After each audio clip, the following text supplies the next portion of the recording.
नहीं नहीं, क्यों नहीं होगा? कहाँ लिखा है ऐसा? क्यों कन्फ्यूजन हो रहा है? ये तो साफ लिखा हुआ है, 10th भी होगा 12th भी होगा, ऐसा कोई कन्फ्यूजन नहीं है।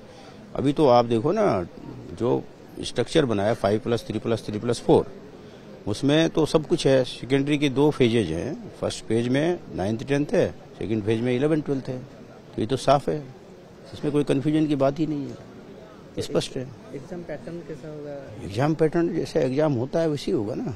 एग्जाम पैटर्न में क्या दिक्कत है? कोई एग्जाम में असेसमेंट बड़ा अच्छा होने जा रहा है, होलिस्टिक असेसमेंट होगा। बच्चे को केवल ऐसा नहीं कि जिस तरह से पहले पढ़ाया जाता था, वो अप्रोच पूरी चेंज हो रही है ना। अब तो एक्सपीरियंशियल लर्निंग की बात हो रही है और बच्चे की समझ बढ़ाने की बात हो रही है। Outcome based, competency based assessment हो रहा है, उसी लर्निंग टीचिंग भी कॉम्पिटेंसी बेस्ड हो रहा है, आउटकम बेस्ड हो रहा है। तो सारा उसका गोल्स हैं। तो जो असेसमेंट होगा ज़्यादा इंजॉयबल होगा, ज़्यादा अच्छा होगा। पहले जो होता था वो बड़ा रोट लर्निंग पे बेस्ड था। अब तो बच्चे को जिस तरह से आगे हम एजुकेशन मिल रही है, वो इंजॉय करेगा उसको, ट्राई बेस्ड पेडागोजी से। नहीं, एग्जाम क्यों नहीं था? एग्जाम तो होता था।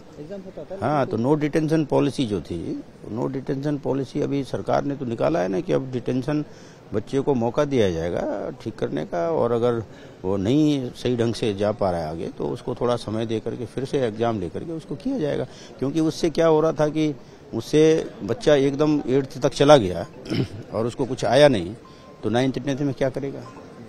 तो वो तो पेरेंट्स की तरफ से, सबकी तरफ से ये महसूस किया गया। नहीं, 8th में और 5वीं में जैसे था, तो 5वीं में भी और 8th में भी तो आप सरकार ने तो इस पे निकाला है, जीओ निकाला है।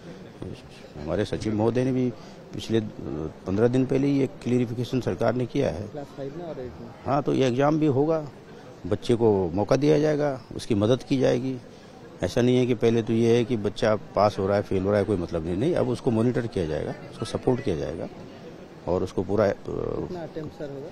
नहीं, अटेम्प्ट ज़्यादा जरूरत पड़ेगा नहीं ना अटेम्प्ट का। ऐसा क्यों सोचना है कि बच्चा कई बार फेल होगा? पहले तो फेल होगा ही नहीं। जिस तरह से पढ़ाई की व्यवस्था हो रही है, उसमें बच्चा फेल होने के चांस बहुत कम है, क्योंकि पहले रटने पर और केवल एग्जाम में काम करने पर बात होती थी। अब तो उसको जॉयफुल लर्निंग से, एक्सपीरियंशियल लर्निंग से फेल होने की स्थिति आएगी नहीं बहरहाल। तो और थोड़ा बहुत जरूरत पड़ेगी तो उसको सपोर्ट दिया जाएगा, सपोर्ट किया जाएगा बच्चे को।